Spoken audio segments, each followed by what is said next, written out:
Dober dan, to je N1 studio. Med prvimi ukazi o razglasitvi zakonov, ki jih je v teh dneh podpisala nova predsednica republike Nataša Pirc Musar, so tudi 3 zakoni, ki so jih volivci pred enim mesecem potrdili na referendumih. Danes so začeli veljati. A novela zakona o RTV Slovenija zdaj roma še na Ustavno sodišče. Zakaj? Kaj to pomeni za delovanje RTV Slovenija? Se roki za imenovanje novega vodstva zamikajo? O tem z gostoma, z nami sta ministrica za kulturo Asta Vrečko, dober dan, dobrodošli, in vlagatelj pobude za ustavno presojo, sicer predsednik programskega sveta RTV Slovenija, Peter Gregorčič, dober dan, dobrodošli. Pozdravljeni. Gospod Gregorčič, zakaj torej ta pobuda? Zato, ker posega v vaš mandat programskega svetnika ali so razlogi kje drugje? Razlogi so širši, zaradi tega, ker menimo, da je tukaj šla vladajoča politika predaleč in je nedopustno posegla v mandate, ne samo v moj mandat, v mandate vseh članic in članov programskega sveta, nadzornega sveta, generalnega direktorja, direktorja radia in direktorja televizije. In s tem je v resnici posegla v samo avtonomijo Radio-televizije Slovenija, kar je po našem mnenju nedopustno in našemu mnenju pritrdujejo tudi, kot smo slišali na tiskovni konferenci, tudi judikati v evropskem pravnem prostoru. In sicer recimo 2 odločbe Evropskega sodišča za človekove pravice, ena odločba sodišča Evropske unije in pa praktično identična zadeva je bila na Poljskem, kjer je isto za njihovo radiotelevizijo, kjer so prav tako za zakonom posegli v mandate in tam je Ustavno sodišče Poljske tak zakon razglasilo za protiustavnega. Če še malo razširimo, je še kaj drugega v sami pobudi? Kaj je torej vsebina, kaj vse izpodbijate? To, kar ste rekli, še kaj? Mi v resnici izpodbijamo zakon v celoti. Ker menimo, da je v celoti protiustaven in da če bi Ustavno sodišče sledilo naši argumentaciji in bi razveljavilo vse tiste člene zakona, ki so po našem mnenju protiustavni, potem od samega zakona ne bi ostalo več nič uporabnega in zato zatrjujemo, da je potrebno zakon razveljaviti v celoti. Vendar naj poudarim eno zadevo. To je zdaj na Ustavnem sodišču. Oni bodo odločili, kaj je protiustavno in kaj ni protiustavno. In če odgovorim na vaše temeljno vprašanje današnjega dne, ki ste ga zastavili v uvodniku, kaj to pomeni za zakon RTV Slovenija, nič ne pomeni.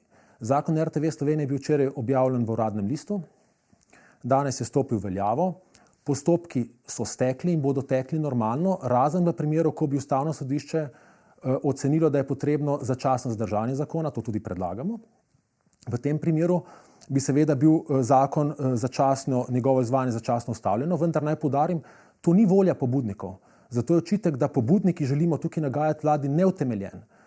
To bi se zgodilo zgolj v primeru, ne vem, če se bo zgodilo, ampak če se bo zgodilo zato, ker bo Ustavno sodišče ocenilo, da bi bilo izvajanje zakona imelo nedopustne in nepopravljive posledice na našo družbo. In v tem primeru je tudi prav, da se tak zakon ustavi, saj smo vendarle ustavna demokracija. Gospa ministrica, kako to pobudo za ustavno presojo vidite vi, kako odgovarjate na te argumente gospoda Gregorčiča? Rekli ste že, da gre za zavlačevalni manever.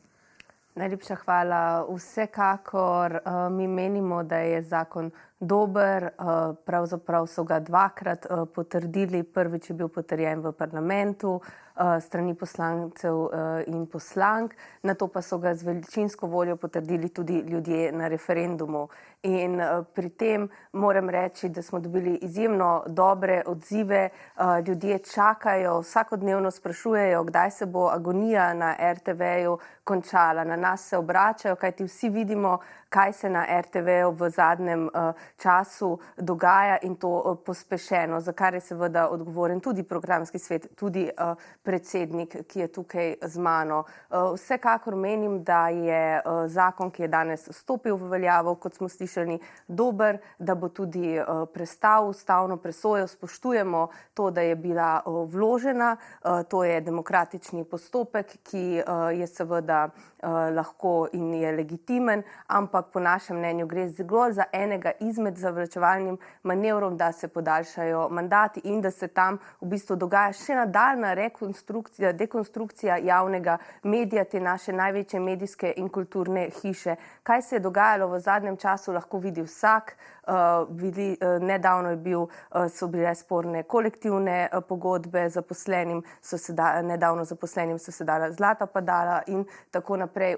Pada gledano zaupanje v RTV, ki je ne samo naša največja medijska in kulturna hiša, ampak res javni servis, ki dela v korist državljanov, obvešča, informira. To je njegova osnovna dolžnost in v času korone smo videli, kakšen pomen ima to zaupanje v to medijsko hišo, v družbo. Danes pa to zaupanje nezadržno pada, tudi zaradi posegov oziroma predvsem zaradi takšnih dejanj, ki se jih vodstvo v zadnjem času lotuje, kjer vidimo, da gre tudi za neke neposredne interese.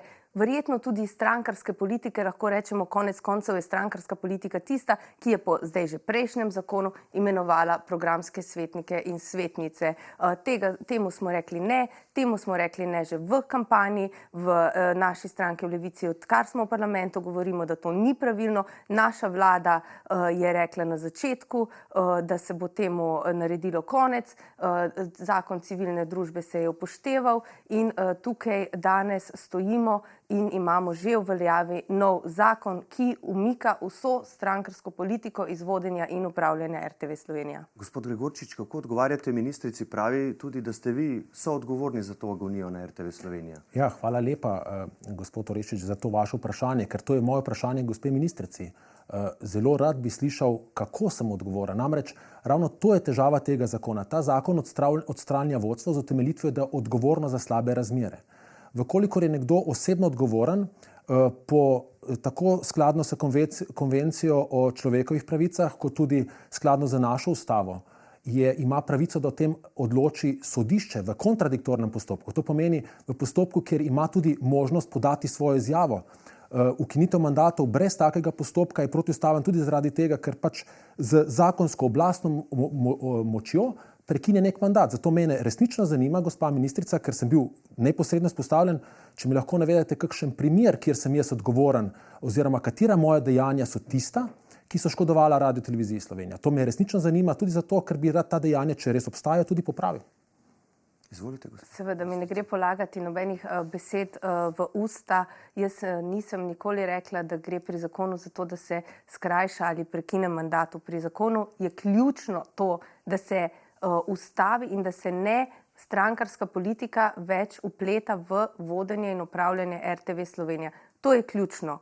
In zaradi tega je ta zakon. Ta zakon imenuje svet RTV Slovenija, v katerem so predstavniki civilne družbe, strokovnih, stanovskih organizacij, postopek vodijo te in potem se bo naprej zakon izvajal s finančnim odborom in pa potem upravo. In tukaj gre za ključno stvar tega zakona, ne pa zato, da bi se arbitrarno, kot se želi namigovati, krajšalo mandate ali kaj osebnega. Seveda pa je programski svet po prejšnjem zakonu bil tisti, ki je najvišje telo odgovorno za delovanje RTV Slovenija, potrjuje določene stvari, vendar se je imenoval programski svet, tako da tukaj, če gre za slabe prakse, za stvari, ki so jih tudi državljani in državljanke na referendumu jim rekli ne, kjer se obračajo na nas, niso zadovoljni z delovanjem, niso niti, pravzaprav mi vidimo, da imamo stavko na RTV Slovenija zaposlenih, zelo dolgo stradajoče, več kot pol leta že traja ta stavka. Gotovo ne moremo reči, da je taka hiša v dobrem stanju. Gospod Gregorčič. Ja, se povsem strinjam, vendar gospa ministrica ni navedla niti enega razloga za mojo odgovornost. In ta me resnično zanima, ker me je posebej, tukaj vam ne polagam besed v usta, gospa ministrica, oprostite, izrecno ste izpostavili, da sem tudi sam odgovoren in me resnično zanima, kje je ta moja odgovornost. To bi iskreno rad vedel. In sicer zaradi tega, ker se vedno v življenju trudim, verjamem, da vsi delamo napake, se pa trudim jih popravljati, vendar če te napake niso konkretno naslovljene, s konkretnimi dejanji, če so zgolj pavšalno naslovljene, to nemogoče storiti. In tukaj vam bom resnično hvaležen, tudi če boste kasneje to zaupali, ker bi resnično jaz vedno se trudim v tej hiši, da bi deloval v dobro te hiše. Zato sem vedno naredil vse, kar je bilo v moji moči, vodil sem tudi nekaj neformalnih pogovorov, ko sem začutil, da je škripal dialog med vodstvom in zaposlenimi, sem tudi nekaj imel ena dva sestanka, ki so jih vsi pozdravili kot dobrodošla in k temu vedno stremim. In si to resnično jemljem v srcu, zato bom zelo vesel, če bi kasneje morda konkretne argumente vseeno tudi izvedel. Pa se vam zdi, gospa ministrica, da gospod Gregorčič deluje v dobro RTV Slovenija kot programski svetnik, kot predsednik programskega sveta? Moje mnenje je, da RTV Slovenija trenutno ne deluje dobro, ne kot vodstvo RTV Slovenija, ne posameznih oddaj, novinarjev. Tam je odličen program, odlični strokovnjaki, novinarji, raziskovalci, celotna ekipa ima res eno najboljših medijskih hiš, tudi največja in glavna javna medijska hiša v državi, ki opravlja tudi druge naloge, o katerih smo že veliko slišati, od arhivskega, raziskovalnega, dokumentarnega programa, vendar menim, da je vodstvo RTV Slovenija ne deluje dobro. Vsekakor ne, o tem smo veliko že govorili, to menijo tudi konec koncev stavkajoči zaposleni, na to kaže tudi stavka, gledanost in pa tudi nezaupanje državljanov in državljankam, kar so povedali tudi na referendumu. In vodstvo je imenoval programski svet. Gospod Gregorčič, a vas ne prepriča argument Pravne mreže za varstvo demokracije, ki je v bistvu pomagala pri pisanju tega zakona, o katerem se pogovarjamo, takole pravi, citiram: Ustavno sodišče je že večkrat zavzelo stališče, da imenovanja za poslovodsko ali vodilno funkcijo z določitvijo mandata in zakonsko predvideno možnostjo predčasne razrešitve ni mogoče šteti za pridobljeno pravico, ki jo ustava v drugem odstavku 155. člena varuje pred posegi zakonodajalca. Torej, očitno vas ta argument ne prepriča, zato ste šli v ustavno presojo. Glejte, najprej bi rekel takole, če je bil sam v vladi na mestu gospe ministrice, bi ustavno presojo v tem primeru podprl. Namreč na ustavno sodišče ne more vsakdo. Vrata ustavnega sodišča se odprejo zgolj tistim posameznikom, ki izkažejo konkreten pravni interes. In ta pravni interes imamo sedaj izključno članice in člani programskega sveta pa vodstvo. Zakaj bi to pozdravil? Zato, ker v delu javnosti, tudi strokovne javnosti, nad tem zakonom visi nek dvom proti ustavnosti. In jaz bom sicer zelo vesel, če bo ustavno sodišče reklo, da ta zakon skladen z ustavo. In mislim, da to lahko, saj gospa ministrica je rekla, da je to prepričana, in potem ne vidim razloga, zakaj se tega ne bi veselila. Namreč zakaj? Prvič, sproženje, se pravi, pobuda za začetek postopka za oceno ustavnosti v ničemer ne zaustavlja izvajanja zakona. Ta se bo po časovnici, kot je predvidena v njegovih prehodnih določbah, nadaljeval. In če bo spoznan za ustavno skladnega, bo ta zakon dobil še večjo legitimnost in nihče mu ne bo mogel več oporekati. Jaz bi rekel takole. Moj oseben vidik je tak, da sicer mislim, da je zakon protiustaven, sicer v to ne bi niti rinil, vendar bo zame vsaka odločitev, katerakoli že bo, ustavnega sodišča izjemno pomembna. Če bo ustavno sodišče spoznalo ta zakon za protiustavnega, bo dalo vsakokratni oblasti, ne samo tej, zelo jasen signal, da so taki grobi posegi v avtonomijo nekega javnega zavoda oziroma avtonomne inštitucije nedopustni. Vkolikor bo ustavno sodišče reklo, da je s tem, tako kot pravi tudi Pravna mreža za varstvo demokracije, reklo, da je s tem vse okej, je to tudi zelo pomembna odločba, precedenčna odločba, ki postavlja pravila igre za v bodoče. Česar si ne želim je sledeče, da bi nekoč, čez 5-10 let prišla nova oblast, zopet spremenila zakon, mogoče bi rekli, da ta civilna družba, ki jo daje ta zakon notri, ni dovolj reprezentativna in jo bodo hoteli nadomestiti za drugo civilno družbo. In bodo takrat posegli v mandate vodstva, takrat bi lahko ljudje, ki sedaj sedijo v poziciji, iz opozicije ali morda bi se preselili v civilno družbo, govorili, da je to protiustavno. Tako kot smo to tudi videli pri imenovanju programskega sveta. Zdaj, če bo pa odločba jasna, bodi si je to protiustavno, bodi si je to ustavno skladno. Torej, meni je pomembno, da v demokraciji preko inštitucij, ki jih imamo, in ustavno sodišče je izjemno pomembna inštitucija v sistemu zavor in ravnovesij, postavljamo jasna pravila, ki pa morajo veljati za vse enako.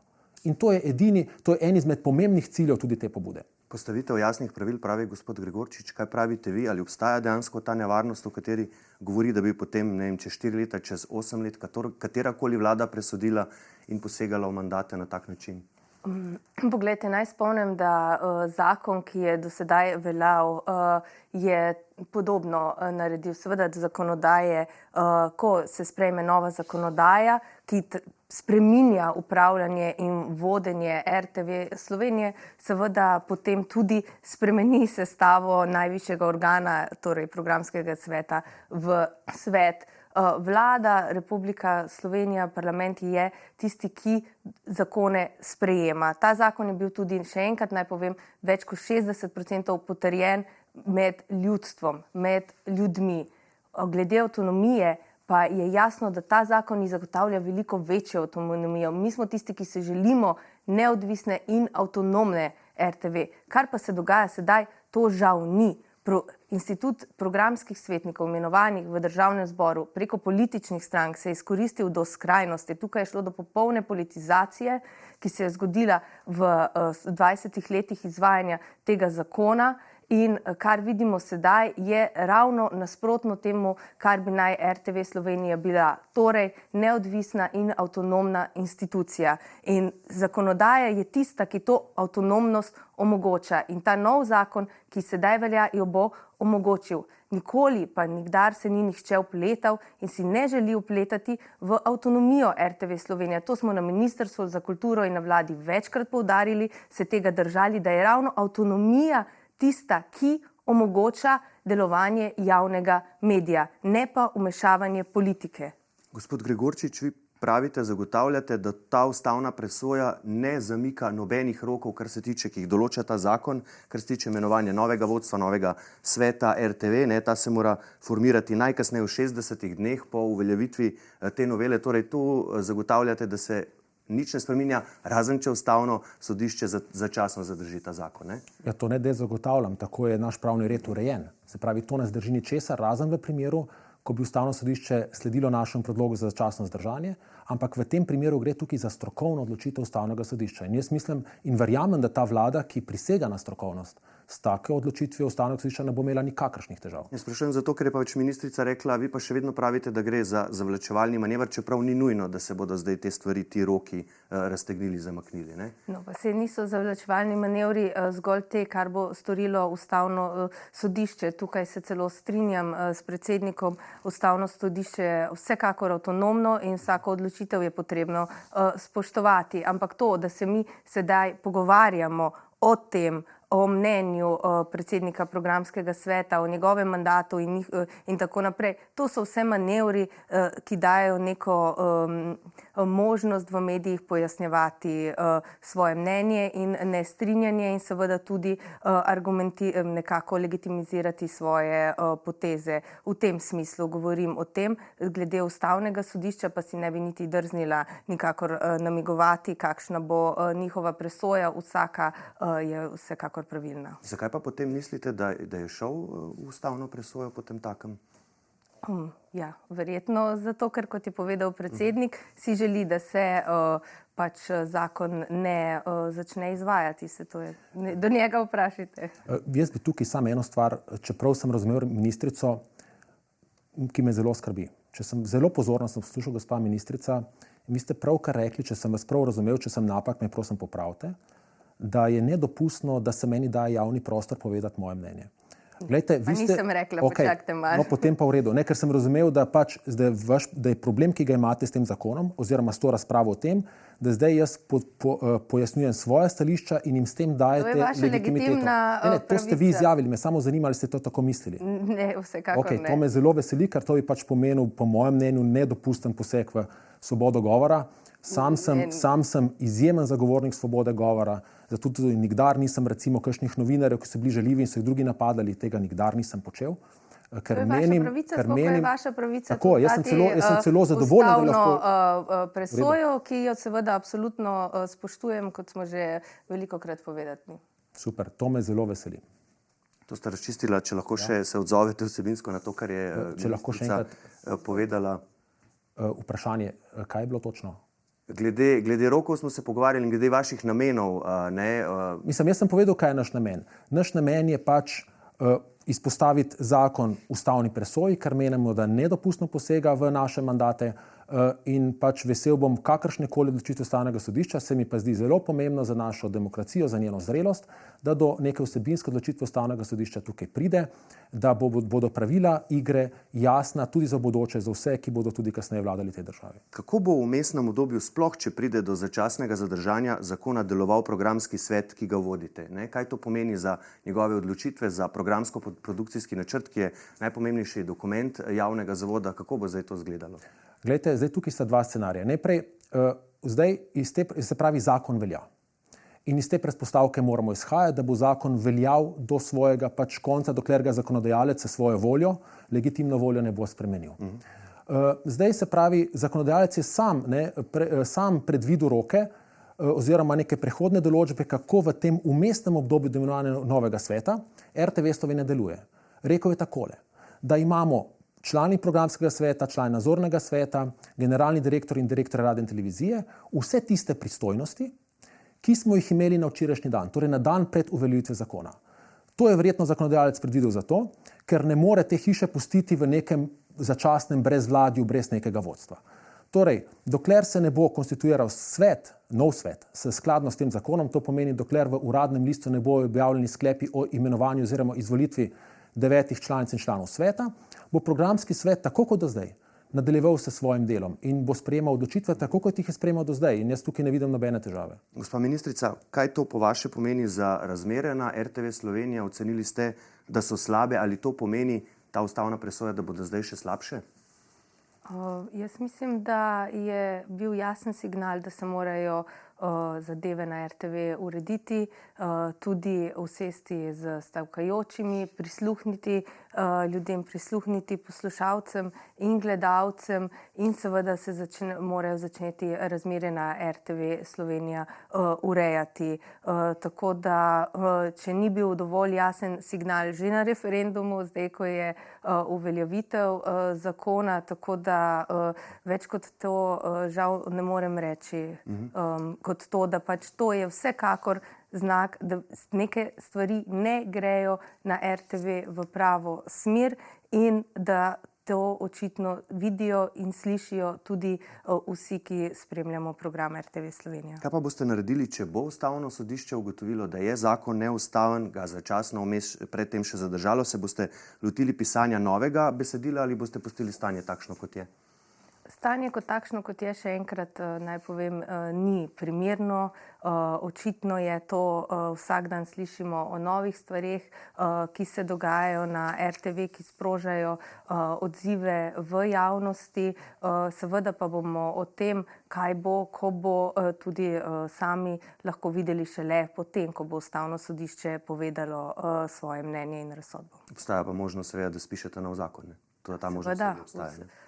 Mi tudi smo povedali, da v tem mandatu nameravamo zakon še dopolniti in tudi nadgraditi, ne glede na to, ali danes govorimo o ustavni presoji ali ne. To je bilo napovedano že junija, ko smo naš zakon vložili. Gospod Gregorčič, kaj pa boste storili vi v primeru obeh scenarijev, če zakon pade ali ostane? Če ostane, boste šli naprej na Evropsko sodišče. Kaj sledi? Zdaj, če bo začasno zdržanje, tukaj se ne bo nobena tragična zadeva zgodila. V tem primeru bo pač veljal zakon, ki je veljal do včeraj. In bodo stvari tekle po zakonu, ki je veljal včeraj. Zdaj, če bi Ustavno sodišče odločilo, da ta zakon ustavno skladen, še ne vem, kaj bomo naredili. Vendar bomo najprej prebrali odločbo, da bomo videli, kakšne argumente bodo navedli. Glede na to, da smo se sklicevali tudi na judikaturo Evropskega sodišča človekove pravice, pa osebno se malo zavzemam v to smer, da bi šli na Evropsko sodišče za človekove pravice. Naj tukaj pojasnim, eno stvar moram resnično pojasniti. Če bo zakon spoznan za ustavno skladnega, toliko že poznam notranji ustroj Ustavnega sodišča, sem prepričan, da bo ta odločba relativno pozno prišla. To pomeni čez 3 do 4 leta. Tudi če bi absolutno prednostno to Ustavno sodišče. Glejte, jaz sem bil v eni pobudi, ki je Ustavno sodišče dalo iz status absolutno prednostno in ga obravnavalo 4 leta. To pomeni, da bo ta odločba prišla kot te vlade, točno te vlade ne bo več, ker se bo iztekel mandat. Potem je pomislek, ali je smiselno iti na Evropsko sodišče človekove pravice, ker potem to sodišče običajno odloča nekje pri neprednostnih zadevah, to so vse zadeve, ki niso kazenske, tudi do 7 let, kar pomeni, da bi lahko ta odločba prišla čez 10 let, ko bo tukaj povsem nova oblast. in bi z tega pragmatično morda bilo ne iti na Evropsko sodišče, ker bi morda takrat ta nova oblast vzela enako mero in zamenjala vodstvo, pa bi to Evropsko sodišče vrnilo. Vendar, osebno sem prepričan, da moramo uveljavljati pravno državo. Ne vladati s pravom, vendar živeti pravno državo. Zato se mi zdi pomembno, da tak standard, kot je v evropskem pravnem prostoru se uveljavimo tudi v Sloveniji. In to ne glede na katero oblast je na oblasti. Ali so to levi, desni, sredinski. Ker po mojem mnenju zgolj jasna pravila, omejena z nekim ustavnim okvirom, omogočajo razvoj neke zdrave demokracije in tega si osebno sam želim. In to je tudi moj edini namen oziroma in glavnih namenov te pobude. Ni namen tukaj neka degradacija RTV-ja, nagajanje vladi. Ta pobuda je zgolj zato, ker menimo in smo prepričani, da je naše ustavno sodišče izjemno pomemben člen v tem sistemu zavor in ravnovesij in mislimo, da je za zdravo demokracijo pomembno, da tudi te mehanizme, ko je to potrebno, ko posameznik oceni, ki je prizadet, da je to potrebno, tudi uporablja. Ampak slišali smo, koliko se zadeve lahko zavlečejo, rekli ste 4 leta, 7 let. Gospa ministrica, kaj bi to, če bi se tak scenarij uresničil? To nič ne vpliva na delovanje RTV-ja. Tukaj teče usporedni postopek, ki ničesa ne zadrži.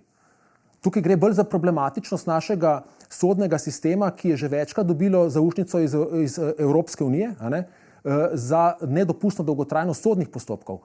Se pravi, v primeru, da bi se to zavleklo 4 leta. To pomeni, da je pač ta zakon normalno, ki je bil sprejet, ta novela zakona, normalno 4 leta veljala. RTV formiran bo nov svet, RTV bo čez 4 leta potem vodila uprava in tako naprej, tako kot si je vlada zamislila. Ali to lahko povzroči ministrica kaos, da se imenuje vodstvo po novem zakonu, novi svet RTV-ja po novem zakonu, potem pač pride neka sodna odločba, ki stvari obrača na glavo in se morda vračamo v prejšnje stanje. Kaj to pomeni? Kaos na RTV-ju, če do tega pride? Poglejte, jaz si nikakor ne bi upala špekulirati ali na kakršnikoli način ugibati na to, kaj bo naredilo ustavno sodišče.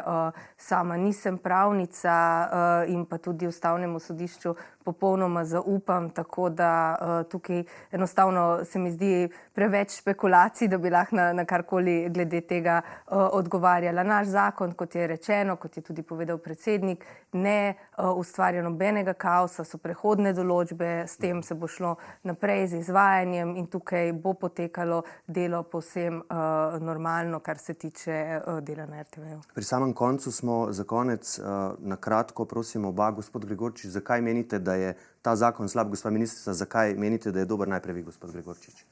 Ta zakon je po mojem mnenju slab zato, ker je nedomišljen. Ima kar nekaj problematičnih zadev, ki se bodo po mojem pokazali že zdaj malo po njegovi uveljavitvi. In sicer najprej, kot je že zakonodajno-pravna služba znotraj zakonodajnega postopka opozorila, predlagatelj, torej vlada, ni temeljno uredil postopkov imenovanja, predvsem tam, ker gre za kolektivne organe. To lahko sproža potem težave, naprimer informacijski pooblaščenec ali pa kakšen drugi organ, ki ima pravico imenovanja v svet, bo izbral nekega kandidata. Nek kandidat pa tam zavrnjen. Potem lahko ta kandidat sproži upravni spor. Tukaj se lahko zadeve izjemno zapletejo. Naslednja zadeva, ki se bo zelo verjetno zgodila, je ta. Zakon predvideva, da je nov svet konstituiran, ko je imenovanih 9 članov, to je absolutna večina. In zdaj poglejte, če bi se zgodilo, da bi to stanje ostalo zgolj pri 9 članih. Bo imel ta svet izjemne težave z delovanjem, ker če bo en član manjkal, svet ne bo sklepčen. Zakon namreč pravi, da je 9 članov potrebni, da je svet sklepčen. Potem moral bo svet imenovati z 9 glasovi predsednika uprave. Verjemite mi, to pomeni, iz osebnih izkušenj govorim, da je soglasje pri imenovanju, se pravi vodje RTV-ja, izjemno težko doseči. In če bo ta svet takrat v tej okrnjeni obliki, da ne bojo mogli imenovati več kot 9 svetnikov, pomeni, da bodo mogli za predsednika uprave zbrati vseh 9 glasov, vsi se bodo mogli strinjati. Kot se ne bo nekdo strinjal, zadeva ne bo šla čez.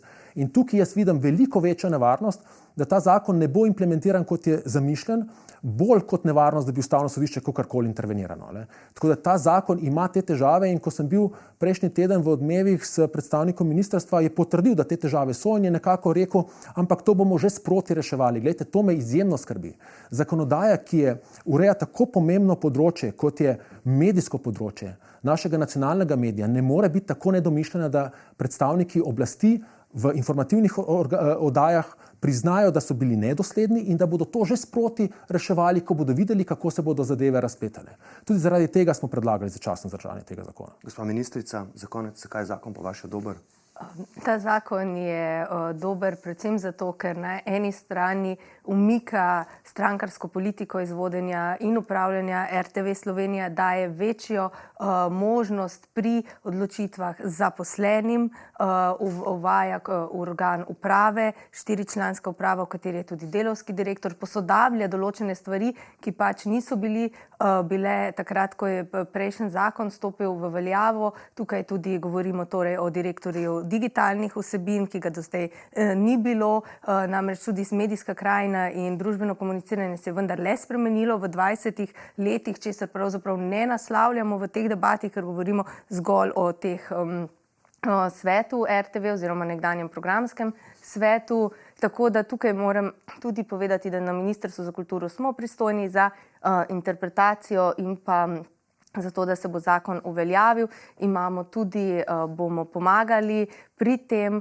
na kakšen način bo potem seveda zakon stopil v veljavo. Postopki so tudi znani, tako da tukaj imamo vse pripravljeno in sem prepričana, da ne bo teh težav, o katerih je govora. Seveda pa se lahko vedno, vsaj v teh oddajah, si lahko izmišljujemo razne načine in špekulacije, na kakšen način neke stvari ne bodo pravilno tekle, hkrati pa seveda nismo še niti začeli z izvajanjem zakona. Tako da mislim, da ko bomo začeli z izvajanjem zakona, se bo videlo, da je ta postopek dober, domišljen in da bodo stvari dobro tekle. Samo še to, počakajte moment, samo še to, gospa ministrica, če boste zakon spreminjali, kot ste rekli, še v tem mandatu dopolnjevali še nekatere stvari, ali se lahko na tem mestu zavežete, da tega ne boste več počeli po nujnem postopku, ampak po rednem postopku? Vsekakor bo šlo po rednem postopku. Mi smo pojasnili tudi, zakaj je bil nujni postopek tukaj nujen, tako da vsekakor pa zakonodaja sedaj bo šla, spremembe zakonodaje, tako medijske kot RTV, bo to seveda bile v javni razpravi in tukaj bomo tudi z vsemi deležniki že oblikovali postopek zakona. Kot se je tudi tukaj prišel zakon, pobuda prva, še enkrat poudarjam, iz civilne družbe, politika pa je bila tista, ki je ta zakon posvojila, saj menimo, da je dober in se je tudi skladal z namero te vlade, da se umakne politiko iz vodenja RTV Slovenija. Želeli ste besedo na kratko? Zgolj en stavek. Poslušal sem zelo pozorno ministrico in je rekla, da bo vlada pomagala pri implementaciji zakona. Ministrstvo, to je del vlade. Ministrstvo je pristojno za interpretacijo. Ne, po naši ustavi zakone tolmači sodišče. Ampak, ko se obrne, mi imamo postopek, ki ga moramo razložiti seveda tukaj. Ampak zdaj to, da bo pomagalo pri imenovanju, je točno v nasprotju z idejo depolitizacije. Se opravičujem, če ste se narobe zato je pomembno, da gledalcem pojasnimo, da morda to ne pomeni vtikanje v imenovanje kadrov. Ne vem. Absolutno ne. Gre se za to, na kakšen način se bo postopek izvajal za imenovanje teh svetnikov RTV Slovenija. Najprej se mora opraviti žreb, ki ga opravi predsednica republike, na to gre poziv, potem se imenujejo svetniki RTV Slovenija. In za ta del, če nas vprašajo, smo mi pristojni za to, da ga lahko pojasnjujemo. Vse ostalo seveda pa je v pristojnosti, kot je tudi zapisano jasno v zakonu, mi na Ministrstvu za kulturo ali v vladi, kakor hočete, seveda se ne želimo vtikati v nikakršen postopek. To je vendarle cilj, ključna agenda nekako tega zakona v smer, v katero si želimo iti in zakaj je bil ta, da se politika ne vmešava v imenovanje. Zgolj v to, če bi bilo kaj pri postopku. Dobro, smo razumeli. Najlepša hvala. Spoštovana gosta, bomo seveda videli, kaj bo storilo Ustavno sodišče. Gospod Peter Gregorčič, gospa ministrica Asta Vrečko, najlepša hvala, da ste prišla na Hvala lepa za povabilo. Hvala. Vam pa najlepša hvala za vašo pozornost. Seveda vse v zvezi z aktualnim dogajanjem, tudi v zvezi z zakonom o RTV najdete na naši spletni strani n1info.si. Iz studija pa vam želimo le še bolj prijazno in bolj mirno novo leto 2023. Hvala in nasvidenje.